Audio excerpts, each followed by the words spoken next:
Imagine a day when artificial intelligences no longer leave any job for humans to do. Imagine a world where there is no task left that requires people. Where automation and robots can perform everything far more efficiently. What kind of world would that be? A utopia where people no longer need to wake up early and work until evening, living their days however they want? Or a dystopia where, under neon-lit cities ruled by wealthy elites, those trapped in darkness struggle to survive? After all, if humans are no longer needed, why would humanity itself be?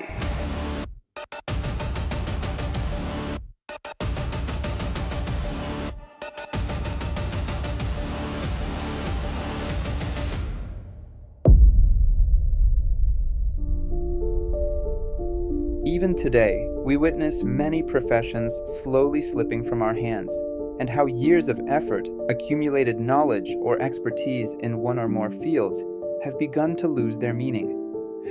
Countless companies, large and small, have already started replacing people with AI automation systems. This has always been the case throughout history. As technology advanced, the system always eliminated its weakest links. But the world has never witnessed technological revolutions that progressed with such speed and acceleration. How will this speed affect us, the natural intelligences? Will the creation bring prosperity to its creator, or destruction? As the video progresses, you will decide for yourself. Artificial intelligence brought an end to the thousands-year-long civilization built on human intelligence. This ending, of course, was not a sudden meteor strike, but it progressed far faster and more comprehensively than any previous technological transformation. There were no more traditional factory workers nor office managers. Robots and autonomous systems had long taken over exhausting and repetitive physical labor. But the real collapse began in the area humanity considered most special: thought itself. Artificial intelligence took over every task that once required human intelligence, from simple data entry to drafting legal documents, diagnosing complex diseases, performing financial analyses, and even generating artistic creations and developing scientific hypotheses. AI and fully autonomous robots devalued every professional skill humans once specialized in. Since AI worked faster, more reliably, and far cheaper, using human labor became a disadvantage for both corporations and governments. Not only white-collar workers, but everything from low-level service work to elite professional expertise, from craftsmanship to artistry, shifted into the hands of machines. Everything that once belonged to the human creator of the system was transferred to machines. Of course, this transfer of power did not happen overnight. No one woke up one morning to hear, "All jobs in the world are gone." This was a slow, painful, and irreversible process, like boiling a frog alive. In the early years, everything seemed like a dream for corporations. As AI reduced costs, balance sheets ballooned, and stock markets broke records.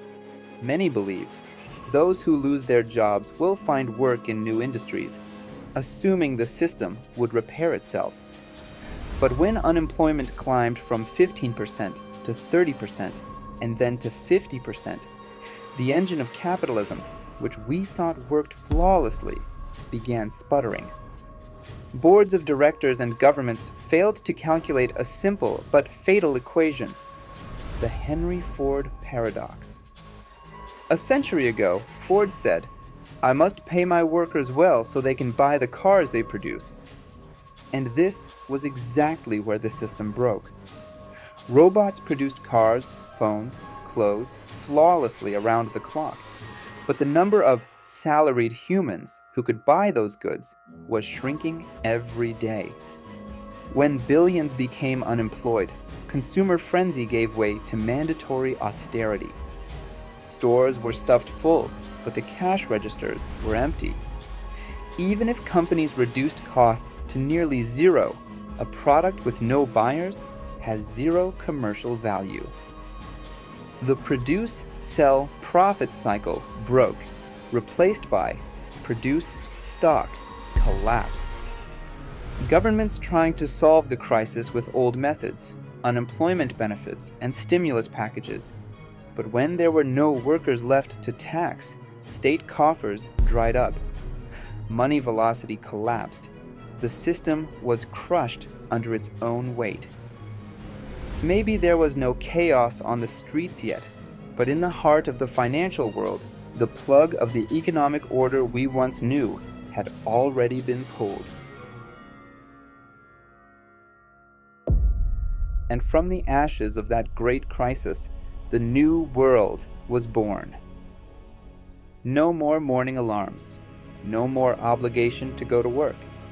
No more worrying about surviving until the end of the month. Governments and tech giants launched the greatest social contract in history to keep the system running. Universal basic services.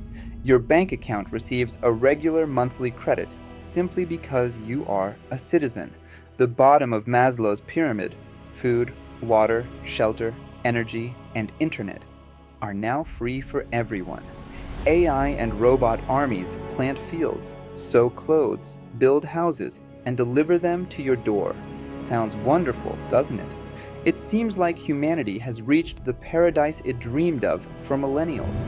Bread without working, water without effort. But this comfort comes with a heavy, invisible price. In this new order, society split in two with a sharp blade. There used to be rich and poor. Now there are gods and domesticated humans. On one side, the top 0.1% who control AI, algorithms, and production facilities. On the other side, billions living on state-provided allowance with no economic, military, or political value left. A worker once had the power to strike, to say, "I'm not working," and threaten the employer, even halt the system. But now, the system does not need you. Robots do not get sick, tired, or protest. You are no longer a producer. In this world where the state takes care of you, even the concept of freedom has become an illusion. The hand that provides your income and your food can tighten the tap at any time. There is no boss to negotiate with, only a cold, emotionless algorithm that allows no objections. Our stomachs are full, our backs are warm, but the strings are held by someone else. We are no longer masters of the planet. We are now retired humanity, fed and maintained by artificial intelligence. Our physical needs were met thanks to the abundance produced by robots. No hunger, no cold, no fear of tomorrow. But what about mental hunger? The human brain evolved for millions of years to solve problems, struggle, and survive. When you remove all obstacles and place everything on a golden platter, the brain does not find peace. It begins to consume itself. You don't need to be a prophet to see what this leads to. You only need to look at science. Remember the famous mouse utopia experiments of the 1960s? Scientists built a safe paradise for mice with unlimited food, water, and no disease. What happened? Happiness? No. First, social relationships deteriorated. Then depression and aggression began. And finally, emerged the group researchers called the beautiful ones. They did not fight, mate, or socialize. They only ate, slept, and groomed themselves. Their will to live disappeared. And the colony died out in abundance. The danger awaiting humanity in a jobless world is exactly this: the curse of no struggle. When you no longer have a reason to wake up, days blend into a gray loop. When the question, "What do you do for a living?" disappears, so does identity. People fled this vast void and existential crisis into one place: universal worlds, Unable to endure the deadly dull silence of the real world, billions migrated into the metaverse. In reality, we were motionless bodies in small, government-provided apartments, fed intravenously perhaps. But in the virtual world, we were emperors conquering galaxies, knights slaying dragons. The system built a colossal distraction industry to keep humans occupied and mentally stable. The world's largest sector was no longer manufacturing or finance. It was entertainment. Drugs were no longer chemical, but digital, and the system itself provided this drug. We were like mice running on a wheel, chasing virtual goals, expending our energy so we would cause no trouble in the real world. History books might call this the Age of Peace, but in reality, it was the era when humanity collectively entered a vegetative state. In the end, when artificial intelligence took over the world, there was no apocalyptic war. The sky didn't darken, robots didn't march over our skulls. On the contrary, the world became quieter, more orderly, and safer than ever. They defeated us not with weapons, but with comfort, effortlessness, and an endless sense of security.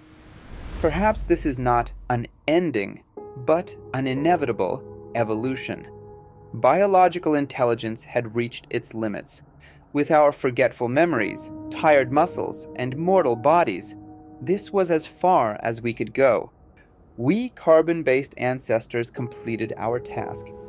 We created silicon-based children who are smarter, more durable, and immortal. Now, as they travel to the stars and unravel the mysteries of the universe, we sit here in this golden cage on Earth, enjoying our eternal retirement. AI will feed us, protect us, and entertain us, like dutiful children caring for their aging parents, or owners tending to their pets. Which metaphor you choose is up to you, but one truth remains: we are no longer in control of the wheel. Now lean back. Tomorrow morning that alarm will never ring again, and you will never worry about being late to work. Is this freedom, or the beginning of the end? The choice is yours, assuming you still have a will left to choose.